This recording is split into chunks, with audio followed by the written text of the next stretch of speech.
Welcome back, everybody. My name is All Fun and Games. I stream every day on Twitch TV, and I also do fun little videos here on YouTube. Well, today we're going to be talking about the Core Keeper Roadmap, something that you probably have been looking for and searching for a very long time. Now, I have had no idea that this even existed. Today I was like typing in like Core Keeper Roadmap, and then boom, it showed up. I was like, what is this? Now, previously I went into I'm in the devs Discord, and I was commenting on how I was trying to get some information on like what the next updates were going to be and stuff like that. Now, the devs did tell me their main focus is going to be for bug updates, which is good. That's exactly what you want to hear. You don't want to hear, oh yeah, we're just going to shove more content out there and blah, blah, blah, blah. Now, because obviously it is good to have more content, but if they're not fixing the issues that they know that there's problems with, you're going to end up in a situation where people are going to be upset because they're like, I can't even play the game. So it's nice to know that's their main focus first, and then they're going to go through the roadmap one at a time. Now, obviously, these things might not be necessarily in order, but assuming that they are, it could be pretty awesome. So let's go ahead and talk about them. Now, just to confirm, what I did also ask the devs, as I mentioned this in a few other videos, is I commented and said, okay, once these are all out, what is the main focus of Core Keeper? Like, do we complete the game and then say, okay, it's all done, there's nothing else we can do? Or does the biome change or alter or have a corrupted version? So, for example, in Terraria, when you kill the wall of flesh, the game becomes harder, and you have to then redo everything and with better loot and so on and so on. So my idea for them is that the same thing would apply with Core Keeper. Is you get to the very end, you fight a final boss, the world resets, you get into more of a corrupted situation, and then, so on and so forth. So I think that would be a pretty awesome thing to see. Of course, everyone has like their own opinion, but that's kind of what I would like to see. But then that being said, these biomes could be extremely hard. We have no idea. So let's go ahead and talk about it. So starting out, we have none other than the Sunken Sea. New biome, mechanics, and content. Pretty awesome. We could probably expect some sort of little guys walking around with hooks, maybe some new pistols, potentially some awesome loot. I'm hoping we could probably take some of these little treasure chests home with us and stuff like that. I don't know exactly what it would be. I would hope for even more NPCs to be added too. Update number 2, the desert biome. Now, obviously, we did talk about that in another video, saying that we would expect some sort of, winter biome, desert biome, and I was guessing like a more mountainy biome. So we got one of them right. So desert biome could bring on things like Dune characters where you have, big worms and stuff like that attacking you. Potentially snakes and other things like that. So it'd be really cool to see. I would like to see kind of like a dung beetle boss that would kind of run by and run you over. That'd be pretty awesome. But I mean, obviously, everything that they bring to us would be pretty amazing. Now, who's to say if they're actually working on this right now? I haven't seen any new artwork get posted, but I remember when they were working on the Hive Mother, they did post about it saying what could this be, and everyone kind of guessed what it was. So it's pretty cool to see that.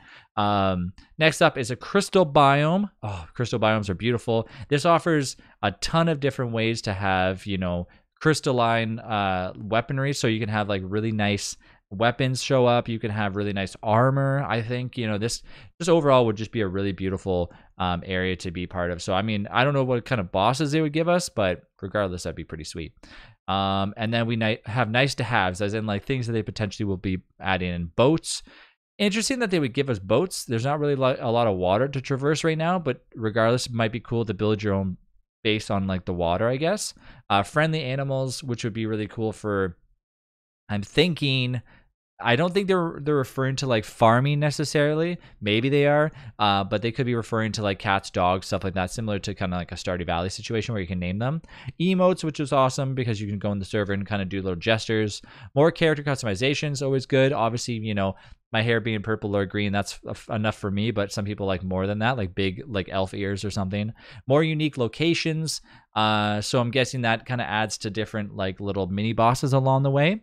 More unique items, which is exactly what we need. I want to have a ton of new weaponry, would be awesome. I am all about the weapons and ranged weapons. That's kind of my ranged weapons, especially. I really like that. Dedicated servers. We know that dedicated servers were a big thing that people were asking about because people would like to host servers that allow 50 players and stuff. Now, I don't know exactly if they're going to be focused on that right away because I know that people asking about console commands and admin commands and stuff like that. I've asked about that. They haven't really talked too much about it, so I want to follow up with that in another video if they ever do, because I really want to know how to like spawn in things. Like if you're doing like a test world to test out like how you would fight against bosses. But I don't know what their plans are on that. And I think dedicated servers might require something like that, so that way you could play around and edit your own files. But anyways, I know that big companies, like big hosting companies, are kind of tied in. So I know that they've already mentioned that they're looking into that, which is amazing. Additional localization and porting to consoles, which everybody always wants. Now, of course, they're only marketing to PC people right now. As soon as they jump over to console, I feel like this game is going to just go wacky, especially if they bring it to the Switch. A Switch rendition of this game would be amazing. I don't know like about you, but I feel like this would go really, really well on the Switch, especially. A very nice portable game for console users. It would just be awesome. So here's hoping they do. Now, the other thing that people are asking is, well, if they bring it to consoles, is it going to be cross-play? I don't think so, but who knows? Because there's no mods out for this game right now, so it could be possible. I have no idea if that would even ever become a thing that they would even focus on, because they're like kind of a smaller company. But that being said, who knows? I don't know. But I mean, regardless, this roadmap looks promising. Very nice. I love it. I'm very happy with each of their chosen things, and I wish I would have found this a long time ago, because I would have liked to actually do this video. The first video that I ever did on Core Keeper would be awesome to do this, but better late than never. So let me know down in the comments what you think. Leave a like if you enjoyed this video, and of course, we'll talk in the future about up and coming things that might be coming sooner than you think. I did let the devs know that I wanted to kind of be, let on some of the secrets. So if they do, I did ask for exclusivity to, comment about them and talk about them, but haven't heard anything back yet. So here, we'll go ahead and hope that we can. So I can maybe show you guys a picture one of these days of one of these up and coming new updates that they're working on. But anyways, I'll see you in the next video. Thanks again for watching.